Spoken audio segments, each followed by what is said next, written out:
Hello YouTube, Bane666 here. So I said a couple of episodes ago that I have a rather large backlog of articles and clips, and the first one we're looking at today is from about a year ago, and it goes about 50 minutes long. It's a debate. I'm not going to go through the whole thing, but I will go through certain parts of it, and I'll probably spread it over a couple of videos. Now, you may have seen one or two small segments from this in an earlier episode of The Propaganda of Toxic Feminism, I think around episode 50. But let's go through the relevant parts in more detail and break it down bit by bit.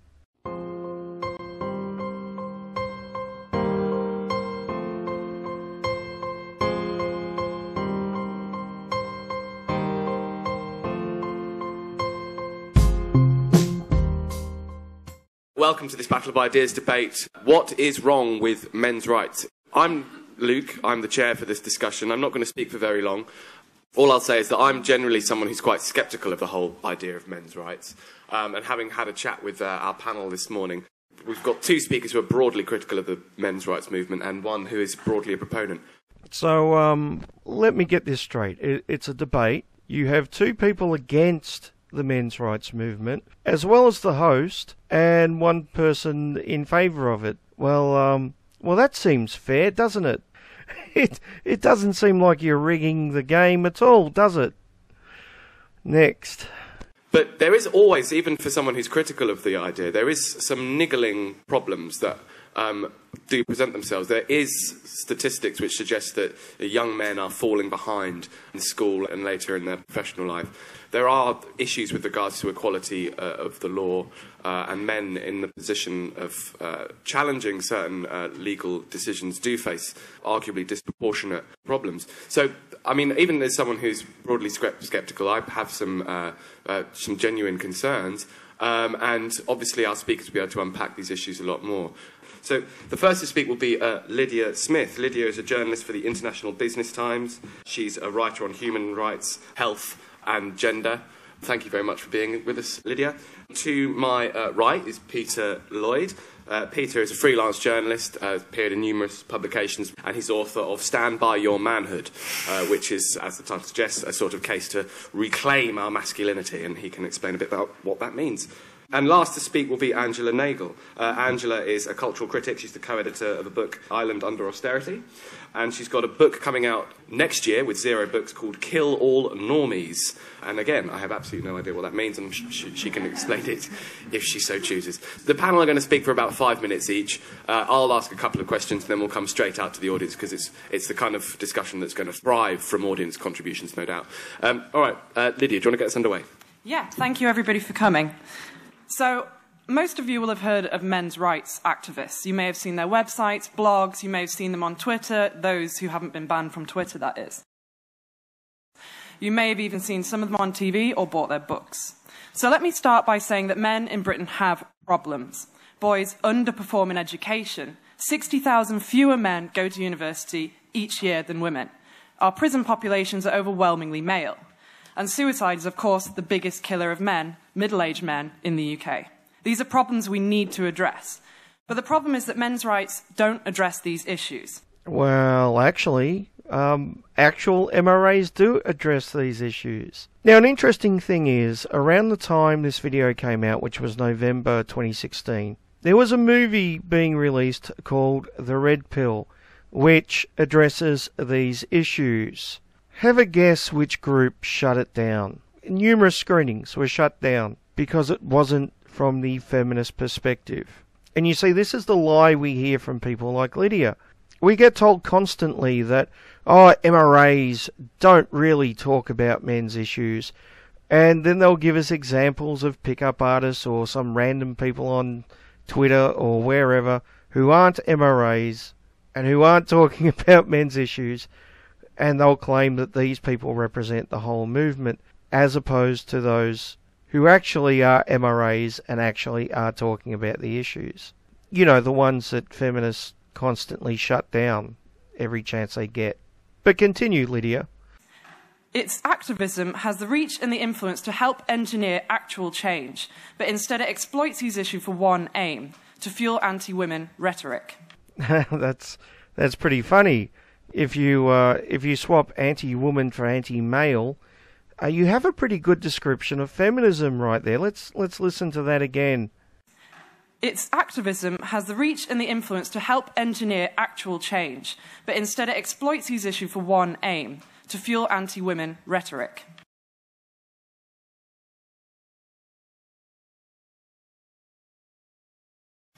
Instead of looking at the causes of poor education and unemployment, which include race, class, and the rigid constructs of masculinity, men's rights twist the talking points of women's rights to improve that men are in fact the more oppressed gender. Yeah, it seems that I'm cursed. I can't make one of these videos without having to reply to the men's rights activists think they're oppressed bullshit argument, which we hear constantly. Of course, anyone who is making this argument hasn't done the slightest bit of research, and all they're doing is they're flipping their own beliefs and projecting a mirror image on MRAs. I call this the mirror effect. So if feminists believe that they're oppressed, then MRAs must believe that men are oppressed.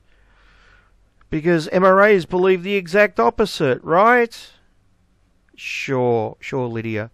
We see more examples of Lydia's poor research as we go on. Yeah, as a journalist, I think she'd make a great sewerage worker. But seriously, she shouldn't be paid to write anything. Next. For example, both men and women suffer domestic violence. But has the men's rights movement set up shelters for men? And here we see Lydia's amazing research skills as a journalist. I mean, all of 5 minutes on Google and she could have found out that Earl Silverman, in fact, ran a shelter out of his own pocket for 20 years before committing suicide because he got no government help whatsoever. Then, so how are we supposed to get help for male victims if we see the problem as only affecting females? This is one of the most atrocious things about what Earl went through, because he opened his safe house, I believe it was 2 or 3 years before he died, but he had been in a 7-year legal battle, right? Trying to get Human Rights Council hearing based on discrimination. You know, he wanted to make a complaint to the Human Rights Council that the government was discriminating against him because he was male. And he was doing this based on the 3 or so years prior to that he was shunted back and forth between the provincial Ministry for Health and Human Services, right, which would send him to Status of Women Canada, which would then say to him, well, that may be the case, but we are not responsible, right? We're allowed to discriminate against men, right? We're here for women. We're allowed to discriminate against men. Go to the Department of Health and Human Services. So then he'd go back and they'd say, well, but that's a women's issue. And they'd send him back to Status of Women Canada, and back and forth, round and round we go, right? Have a man, one guy with no lawyer, right, trying to get a human rights hearing. Human Rights Council is the body that decides cases based on discrimination, under the charter, or charter rights, violations of charter rights. He's trying to get a hearing, and all of this is standing in his way, right? And not only is all of this case law and this little subsection that puts the kibosh on equality in our charter standing in his way, but he's got 2 lawyers, right? One of them is hired by the province, works for the province, and the other one works for the Alberta Network of Women's Shelters, right? And he's pro se. It's just him. It's just this funding out of his own pocket. Yeah. Yeah. The scruffy looking guy, right, who does building maintenance for a living, right? I guess he was like a superintendent of an apartment building, like a maintenance guy. And, and he's there trying to argue against these 2 lawyers, to argue for his right to even have a hearing, let alone his right to win a hearing, his right to even have a hearing. And he was denied a hearing twice. And then we call this equality. Oh, yeah. And so he, you know, the second time he was denied a hearing, he opened his shelter. Out of his own pocket. Out of his own pocket and with some private donation. He really Am I correct? Am I correct in saying that the shelter was out of his own home? I believe it was his own home. Yes. He renovated it. He bought a home and he renovated it and he lived there, right? I don't think it was his existing home, right? I think he bought it specifically for that purpose. Yep. And, but he lived there. It was his home. So, and it wasn't recognized. I mean, this is the one big thing too, right? It was sort of, the media was aware of it. The government was aware of it, but it wasn't, officially recognized as a domestic violence shelter by the government or by the, Alberta Network of Women's Shelters or the affiliated agencies that can actually bestow any kind of legitimacy again, on something like this. Right. So it was entirely, just a, one guy just trying to do his best, for people and for a cause and not getting any breaks at all, And, eventually, he just couldn't sustain the costs anymore. He went bankrupt. He was going completely broke. He lost the house. He had to sell it. And the day the new owner took possession, the new owner found him hanging in the garage. Because no one gives a shit about male victims of domestic abuse. A little bit of research and she might have found that men's rights icon Erin Pizzey was trying to open a shelter for men in the 70s, 40 fucking years ago, but she couldn't get any funding, unlike her shelter for women. Until in 1971, I had opened a little community centre for mothers and kids. The first woman came in and took off her jersey, and she was black and blue to the waist. And I took her home that night because I did know what she was talking about. And then, from then on, that was the first in the world of its kind. And from then on, women and children poured in. But I knew, and I was the only person, because there was no literature you could find about adult domestic violence. But of course, I was very open-minded because both my parents were violent. Both were equally dysfunctional. So as far as I was concerned, it was a family issue, it was a human issue. And so almost immediately after I opened the home for the mothers and kids, I opened one for men in North London, which I couldn't keep going because the millionaires who'd give me money for children and my mothers wouldn't give me a penny for men. And of course, that's true of 43 or so years later. It's still the same. There's virtually nothing in terms of refuge for men. But there needs to be. This is something I've talked about at this show quite a bit, which is it's remarkable how little feedback occurs in the shows that I do where I talk about women's role in the cycle of violence. And it shocks me, and it still does deeply shock me, that society is unwilling to even discuss women's role in the cycle of violence. Somehow, it's like if you say, well, women are part of the cycle of violence, somehow people believe you're demonizing women and excusing men and so on, which I don't find to be the case at all. But it is remarkable the degree to which it's simply something which you can't talk about. And it seems to me that that's very much against the idea of equality for women, right? I mean, I was always sort of raised to say, well, treat women as equal to men. It's like, okay, well, then if they're committing crimes against children, which they are on a regular basis, not all, of course, then we should hold them accountable and work to find ways to deal with and remediate that issue. But boy, it's like this whole white knight phalanx comes up around blackened women's hearts to defend them from any moral responsibility, which I find is treating women like children. Because no one gives a shit about male victims of domestic abuse. And in fact, that's an interesting case because feminists came in and took over the entire domestic abuse industry. Well, it wasn't an industry then, but it soon became one, I guess. And they did not like Erin Pizzey at all. I mean, they gave her bomb threats. she had to leave England because of the harassment and threats she got from angry feminists. Over the 12 years that I was running the refuge, if I went to speak, there was screaming feminists outside.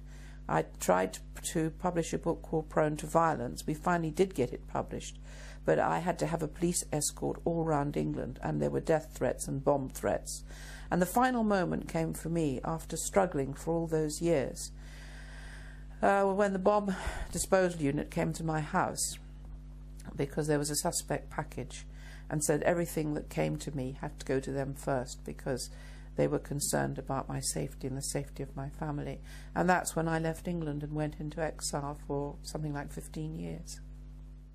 Because she dared to say that men can be victims too. And for the last 40 years, all we've had is feminist ideology telling us that domestic violence only happens to women and only because men are toxic. Unlike the Erin Pizzey model, which talked about violence being generational, and that's both violent men and women, being violent because they grew up in violent homes. So we've wasted 40 years on telling men that they're shit, when we could have been dealing with the actual problem. And it's only in the last couple of years that feminists like Lydia are starting to come around and finally admit that men can be victims of domestic violence too.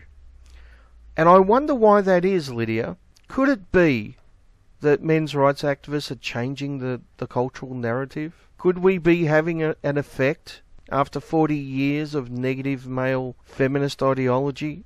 And you're really having no choice but to admit that men can be victims too. Because let's face it, if feminists admitted that men could be victims as well for the last 40 years, then why the fuck haven't they opened shelters? She blames MRAs for not opening shelters when we're a grassroots organisation spread across the globe with very small numbers, very little public awareness, and we're basically fighting an uphill battle. Yet we should actually open shelters when feminism has had control for 40 years, getting massive amounts of government funding, and they haven't done a single fucking thing for male victims of domestic abuse. Except ignore them and demonise them, of course.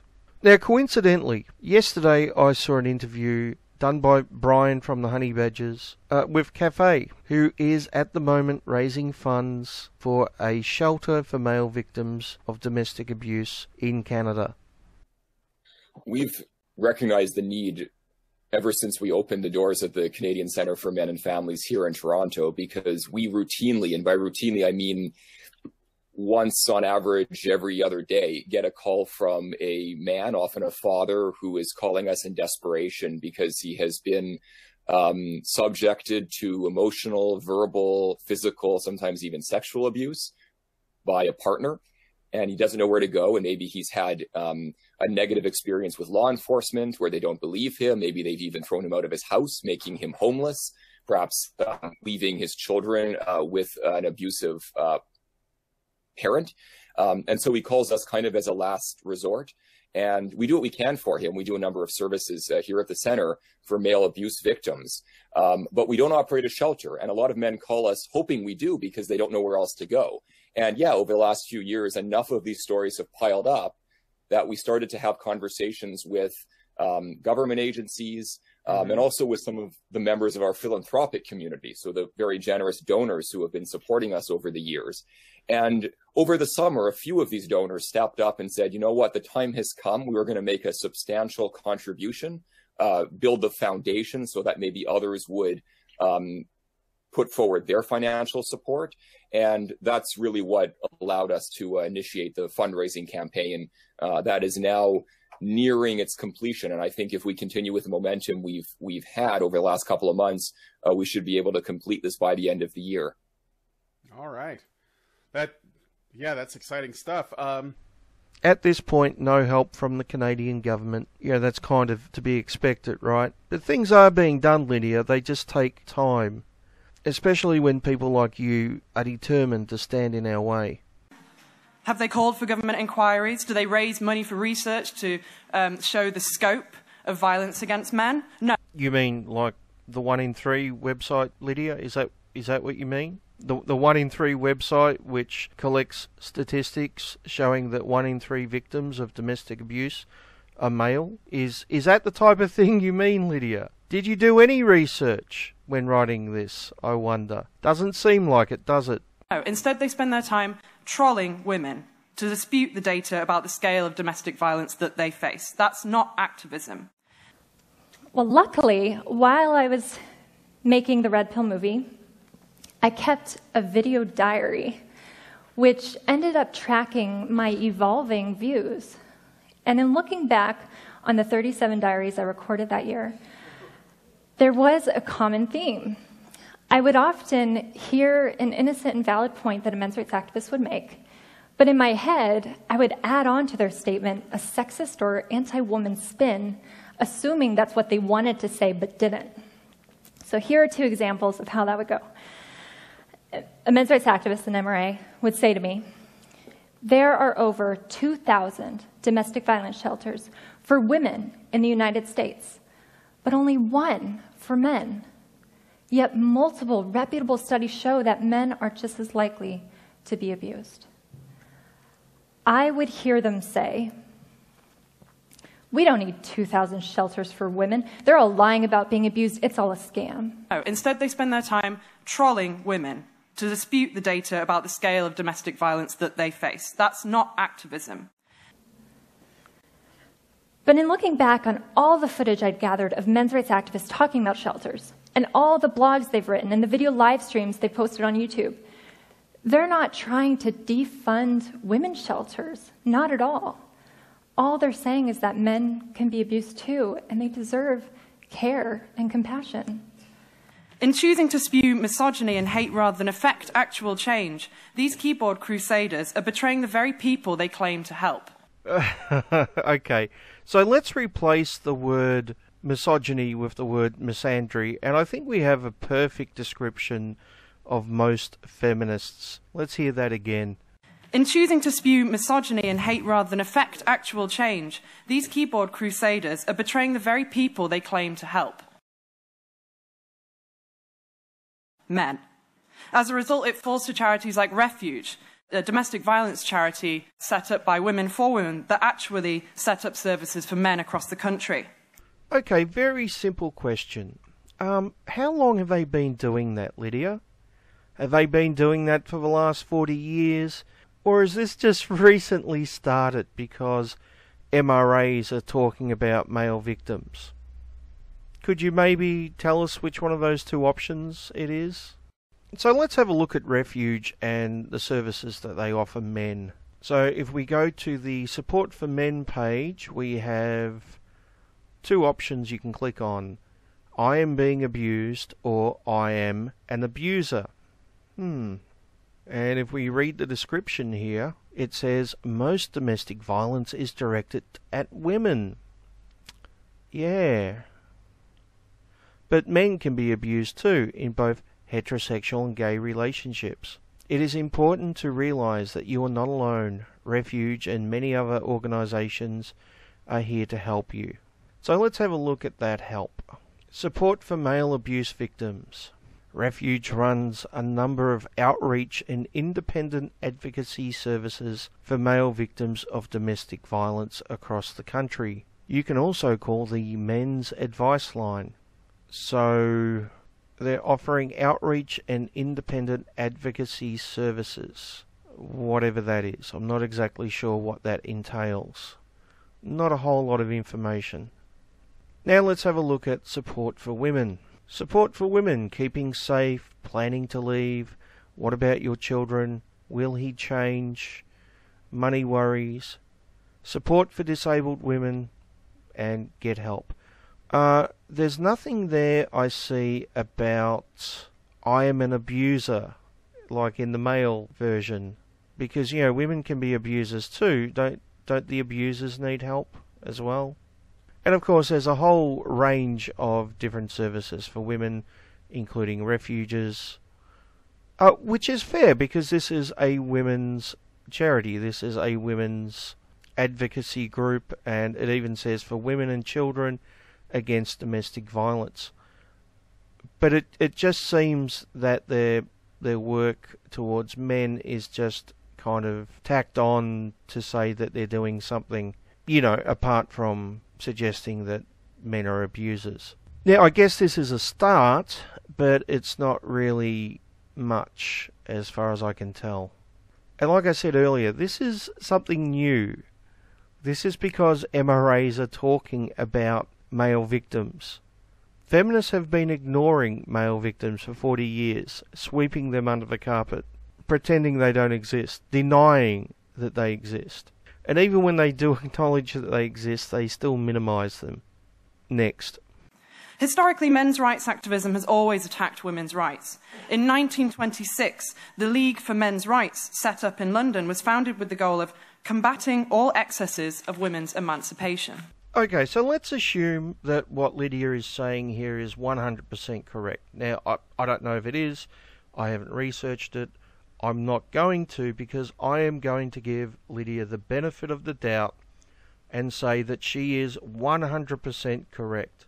Fuck it, let's go to the furthest extreme that we can. Let's say that in 1926, this particular men's group were neo-Nazis and they like to eat kittens or something like that. You know, it doesn't really matter how extreme the fucking claim is.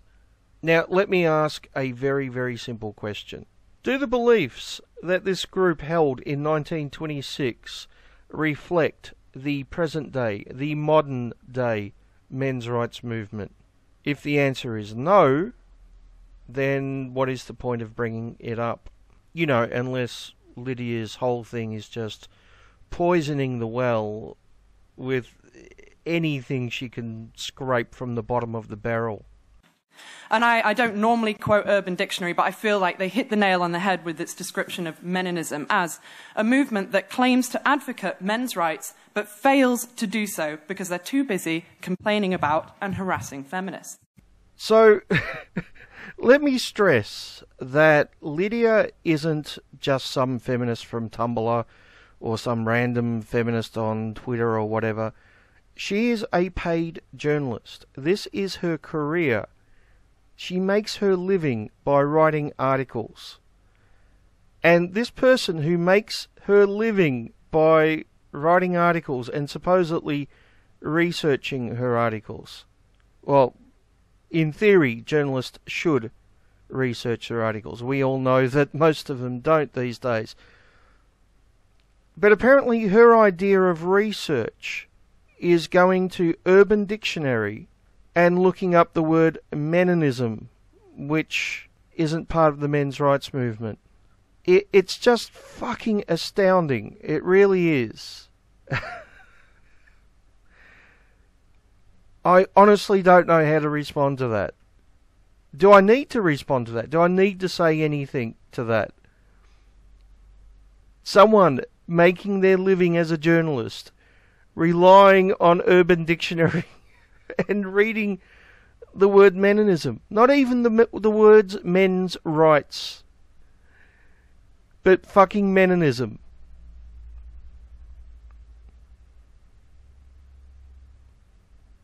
Just fucking amazing. Absolutely fucking amazing. Every time I cover International Women's Day, it leads to men's rights activists asking why the same attention isn't given to International Men's Day. Well, isn't that a fair question? Surely that would be a fair question. You admitted earlier that men have serious issues that need to be talked about and discussed. The fact that society in general tends to ignore International Men's Day, whereas everyone seems to make a fuss about International Women's Day, isn't that something that should be talked about? Why exactly should that not be talked about? It seems like a perfectly valid point to me. Am I missing something? It's similar to the All Lives Matter response to Black Lives Matter. It misses the point entirely. And here we see Lydia dismissing men's issues. This is pretty stock standard. What they do is they admit men have issues, because now they have to, because these issues are becoming more well known. And if they don't admit men have issues too, they seem like a narrow-minded bigot.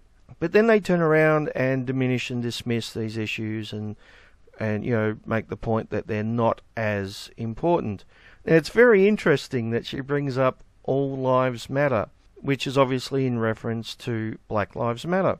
Now, my last video, The Cult of Social Justice Part 4, talks about how we shouldn't be focused on African Americans being shot, because it's overwhelmingly African American males being shot, not African Americans in general. And in fact, looking at the statistics, it's overwhelmingly men who are being shot. Females being shot make up less than 5%. Now, sure, it is also a black issue.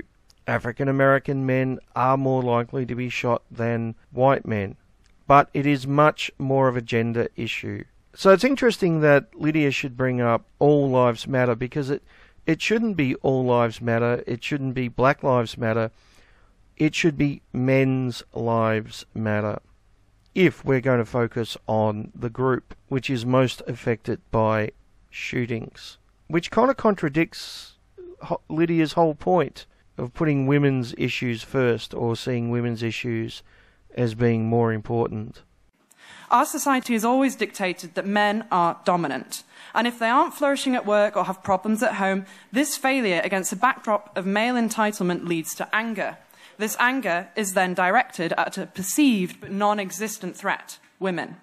So Lydia now starts to create the threat narrative that MRAs are just angry men. They're angry at women, and it's because of toxic masculinity that they're angry, and they're just taking it out on women, and they're dangerous. Don't forget they're dangerous. We have to remember at all times that men talking about their issues are dangerous, because that way it's easy to dismiss them, right? Any man talking about his issues, well, he's either a loser or he's fucking dangerous. It has to be one or the other, right, Lydia? And by the way, our anger, as you put it, isn't directed towards women. Some of it is directed towards feminism. That is true, and that's because of lying pieces of shit like you, Lydia. People who just create bullshit out of thin air and get paid for it in the name of feminism. That makes us pretty angry, and with good reason. And it is true that sometimes we criticise individual women, or even women as a whole, but you know what? We do exactly the same thing towards men.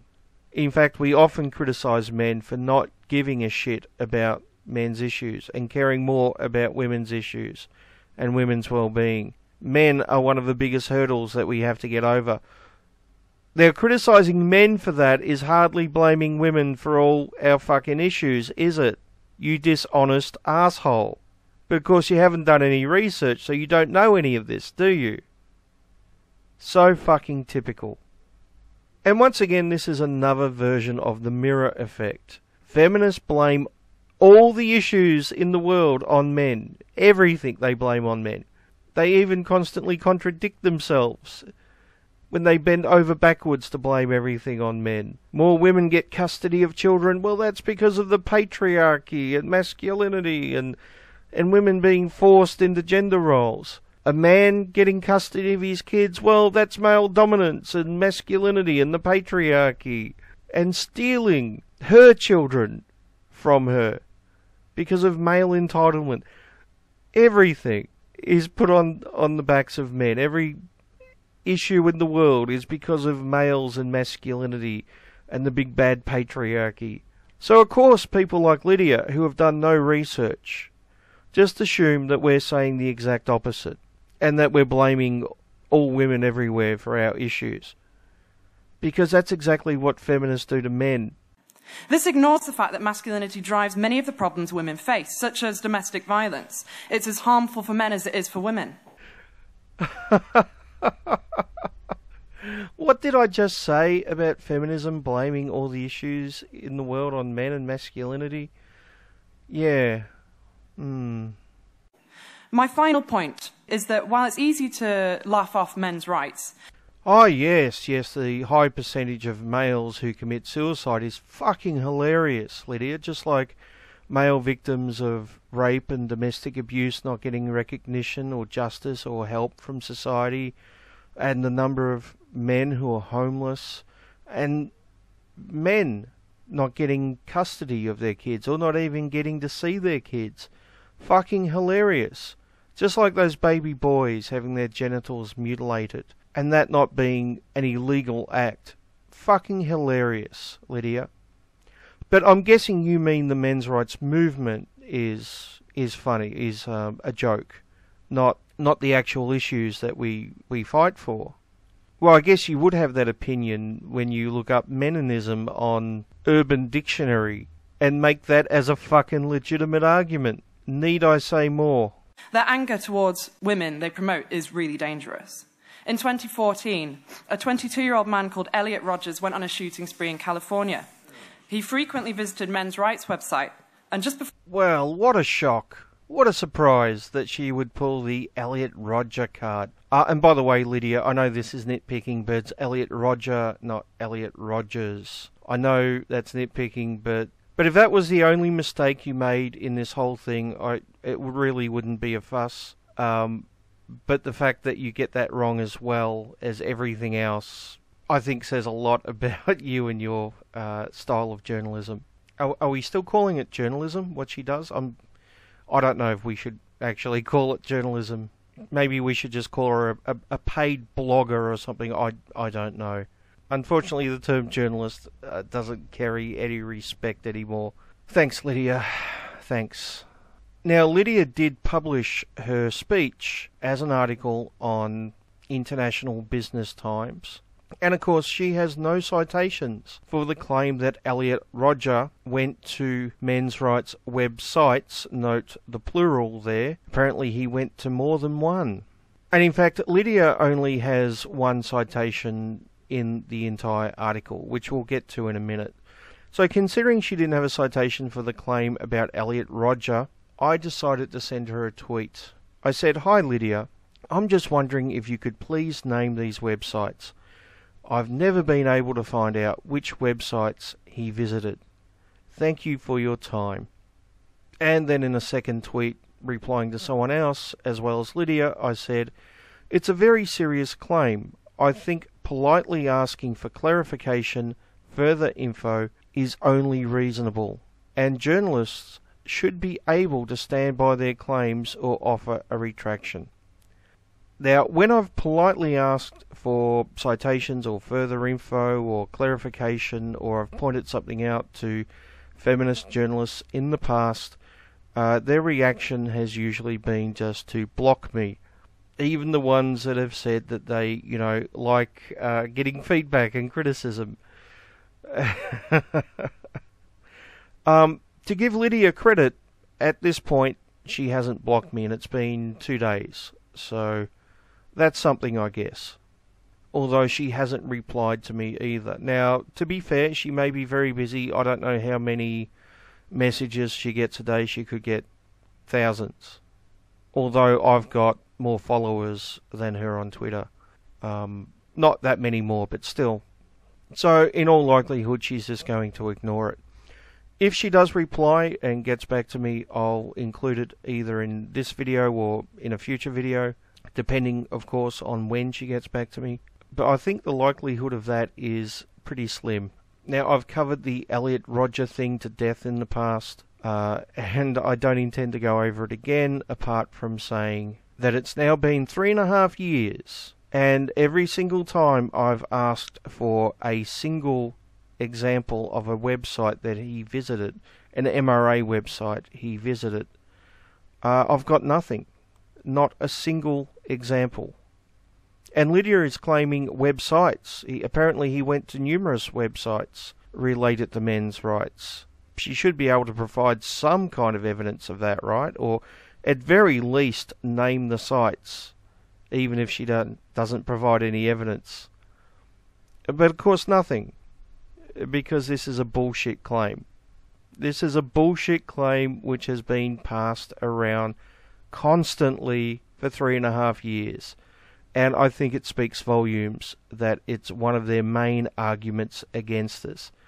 One of their main arguments against us is a fucking lie. Repeated endlessly by so-called journalists who are incapable of doing any research or actually representing the truth. Because to them, it's all about propaganda and creating a anti-MRA narrative. Next. For the shooting, he posted a video on YouTube which said, "I don't know why you girls aren't attracted to me, but I will punish you all for it." There were obviously many, many reasons behind this horrendous incident. But many reasons, yeah, including mental health issues that he had. But none of those reasons have any connection whatsoever to the men's rights movement. By all means, Lydia, prove me wrong. I'll happily admit that I'm wrong if you show me some evidence that he went to a single MRA website one time, just one single fucking time. I'll say, hey, you know, I was wrong. But of course you won't do that because you can't do that. Because you're making this up. Hashtag fake news. Right, Lydia? But undeniably, one of them was his hatred of women, no doubt fueled by the men's rights websites that he visited. Those same websites that journalists like you can't name and can't show any evidence that he ever went to a single one, a single time. Geez, that's strange, isn't it? It's strange that you can't provide any fucking evidence for this claim. It's almost like you're just making it up. How strange. Anyone would think that you don't actually have any arguments against us, except lies. He felt entitled, as a man, to a woman, which combined with his isolation, sparked anger. Not all men's rights activists are murderers, of course, but some are, and that's enough. Oh, some are. Well, that's a pretty serious statement to make there, Lydia. Which ones? Name them. I mean, you're trying to use Elliot Rodger as an example, but you can't even get his name right, let alone give any evidence that he had any influence from the men's rights movement. But you said some are, so can you name the others as well? I'm just curious. I'd love to see a list of MRAs who have killed. The other danger of men's rights is how its activists minimize atrocities inflicted upon women. One website, A Voice for Men, openly advocates an end to rape and domestic violence hysteria. I'm a little bit confused, Lydia. Are you saying that there should be more rape hysteria? Please clarify for us if you would. But I think there being less rape hysteria, that would be a good thing, right? For several days, many found it plausible that on Friday night in the fall of 2012 in Charlottesville, Virginia, burn them down! UVA fraternity members engaged in a nightmarish, ritualized 3-hour gang rape of one of their classmates. And this account in the Rolling Stone included sadistic details. The whole story was reminiscent of horrors of a Bosnian or Congolese rape camp. In retrospect, the story should have aroused immediate suspicion. That it was instead widely credited cries out for explanation. Well, here's mine. Since the 1970s, many academic feminists have claimed that American women live in a state of siege, constantly harassed, humiliated, and battered by men. Rape, they claim, is not only pervasive, but it is supported and sustained by cultural norms. Thus the term rape culture. Well, this grim worldview has little currency outside esoteric feminist circles. Until recently, public perception began to change around 2010, and the term rape culture began to find its way into the mainstream. I'm really furious at the culture of rape. And everywhere, we heard that 1/5 of college women will be sexually assaulted. It is estimated that 1 in 5 women on college campuses has been sexually assaulted during their time there. 1 in 5. Well, the college rape epidemic meme went viral at the same time that rates of violent crime, including rape, were falling dramatically. And new data from the Bureau of Justice Statistics shows that the rate of rape or sexual assault for college women, these rates are low and have been dramatically decreasing. Well, what happened in 2010 that precipitated this media blitz?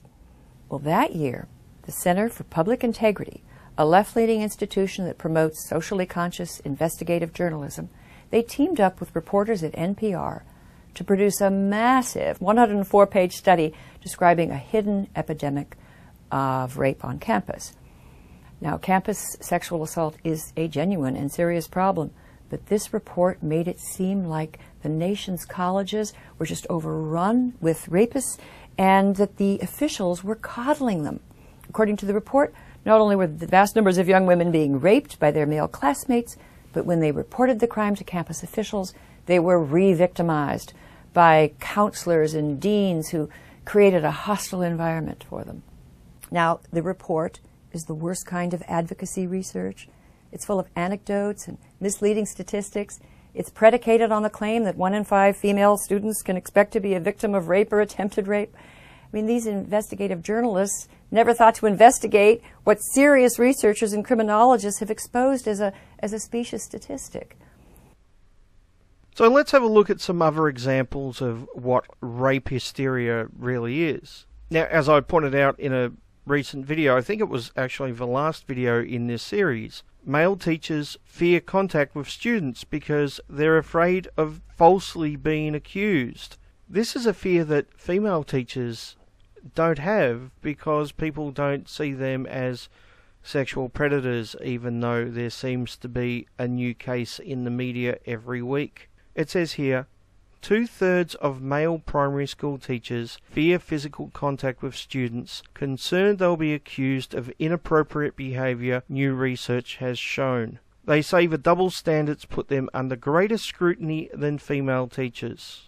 Now, it goes on to quote a doctor from the Institute of Public Affairs who says men were terrified in general of physical contact with children, sometimes even their own. She says, "This is a toxic narrative that all men are potential pedophiles. This is more than political correctness gone wrong.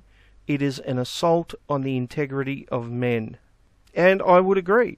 And this is the narrative that we see constantly in society, that men are evil predators willing to pounce on children or women at a moment's notice.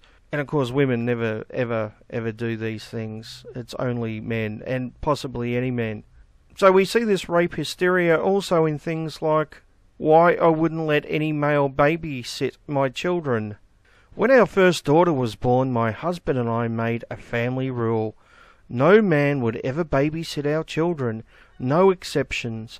This includes male relatives and friends, and even extracurricular and holiday programs, such as basketball camp, where men can have unrestricted and unsupervised access to children. You've got to protect those children from the male rapists. The female rapists, that's perfectly fine. You can let them have access to all the girls and boys that they want. But you just got to keep those male rapists away. And apparently even family members are suspect. I mean, it would be bad enough if she just said unknown males, male teachers or whatever. But family members as well. Do you think that might be a little bit over the top, Lydia? Do you think all males should be suspect of being pedophiles or rapists simply because they're males, even family members that you know? Do you think that might be classed as rape hysteria? I think it would. What about another article titled, "I don't want my kids sitting next to a man on a plane"? Sure, not all men are pedophiles, but offenders are predominantly male. I figure it's better to be safe than sorry. What about the case of a Texas child suspended after hugging an aide? We're talking about a pre-kindergarten student, Lydia. School administrators gave a 4-year-old student an in-school suspension for inappropriately touching a teacher's aide after the pre-kindergartner hugged the woman. Well, clearly we know what his motives were, right, Lydia? He obviously was trying to rape her, right? I mean, what else could it be? Why else would a little boy hug a teacher? A letter from La Vega School District Administrator to the student's parents said that the boy was involved in inappropriate physical behaviour interpreted as sexual conduct and or sexual harassment after he hugged the woman and he rubbed his face in the chest of the female employee.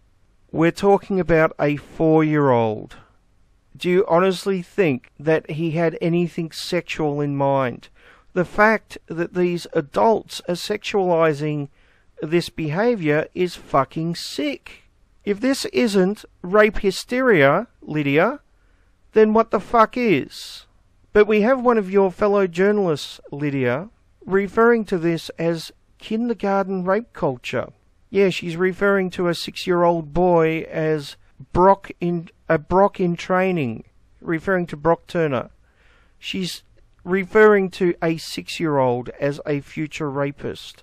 And what exactly did this 6-year-old do to deserve that? Well, he called her daughter Sexy Baby and said one day he was going to marry her. And according to this lunatic, that's part of rape culture. And he's going to grow up to be a rapist because he thinks that he has entitlement to her. You know, as opposed to kids just being kids. And I say kids being kids and not boys being boys because this same journalist wrote an article about a year before where she was talking about her daughter doing exactly the same type of behaviour.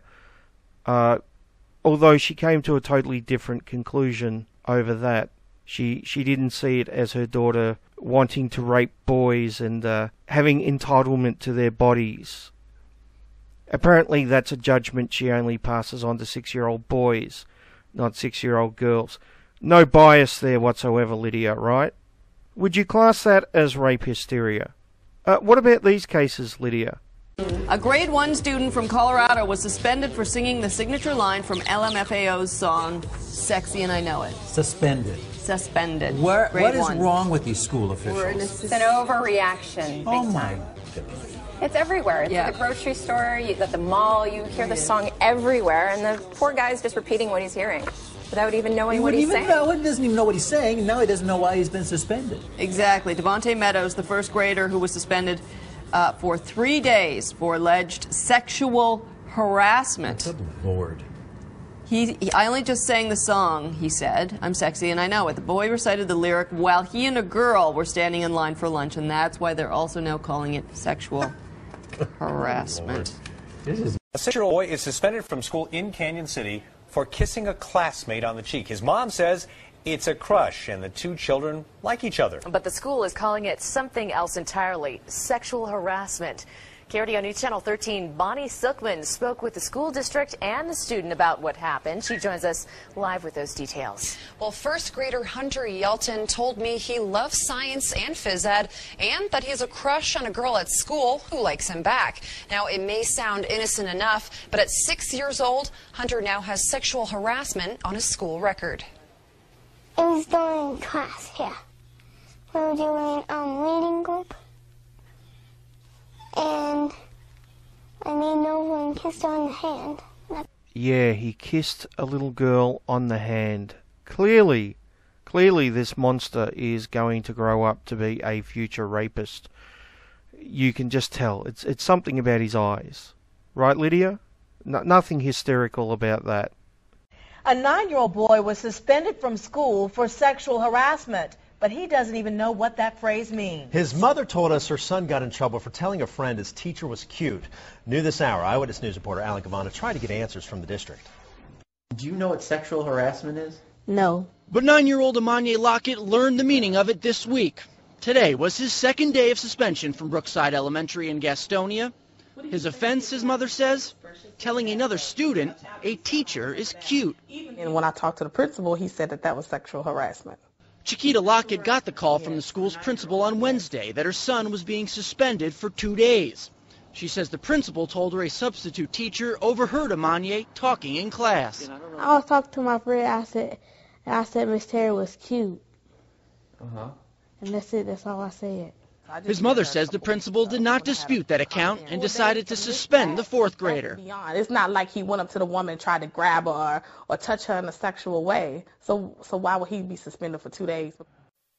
I just think it's wrong. When 14-year-old Nick Martinez got in trouble for a public display of affection in school, his mom wanted to know why. I wanted to know if he had touched her inappropriately. Did she report it? Did she say anything about it? It was a mutual hug. Nick says it was a quick hug in the hallway between he and his best female friend. The principal saw it and hauled them off to the dean for an in-school suspension. Even the principal says the hug was innocent. I was livid. First of all, we are a Hispanic cultural family, and hugging is part of who we are. He has no choice. He has to hug his mama. But Southwest Middle School has a no hugging policy. No hugs, period. A lot of kids hugging. I just happened to be the one that got caught doing it. The school. And Secretary Ali made good on her word. On April 4th, 2011, she sent out her now famous Dear Colleague letter to colleges across the nation, providing detailed guidelines and new draconian steps that colleges should have to take to fight what she called a plague of sexual harassment and sexual violence. Now, her letter advised schools to determine guilt by the lowest standard, a preponderance of evidence, and it instructed them to take measures to minimize the burdens of complainants. Not a word about the rights of those accused of terrible crimes. Well, colleges rushed to meet the new requirements. Political leaders joined the fray, and there was suddenly a dizzying number of sexual assault task forces, listening sessions, toolkits, commission reports. They quickly materialized. And universities revamped their disciplinary committees and hired trauma counselors and Title IX coordinators to cope with this exploding number of rape survivors and perpetrators. By 2014, the 1 in 5 statistic was everywhere, and campuses were in full panic mode, with calls for censorship and trigger warnings and a growing list of young men facing harsh justice in campus kangaroo courts. Well, a few brave skeptics came forward and questioned the whole thing, but they were quickly denounced as rape apologists. George Will, for example. He was summarily denounced and even disinvited from a campus appearance. By the time the Rolling Stone story appeared, many saw it as horrific, but as a badly needed illustration of a routine occurrence in the college rape culture. Now, the interesting thing, Lydia, is that RAINN, which is the Rape, Abuse and Incest National Network, you may have heard of them. Feminists love to quote their statistics on a regular basis. I'm sure you yourself have probably quoted them at some point. They agree with us, by the way. Just so you know, they think that there is rape hysteria on college campuses. Now, they don't use the word hysteria, but basically they agree with us. So I'm just wondering, Lydia, do you think any of that is rape hysteria? Or do you think it's all okay? Do you think calling 4-year-olds future rapists is acceptable?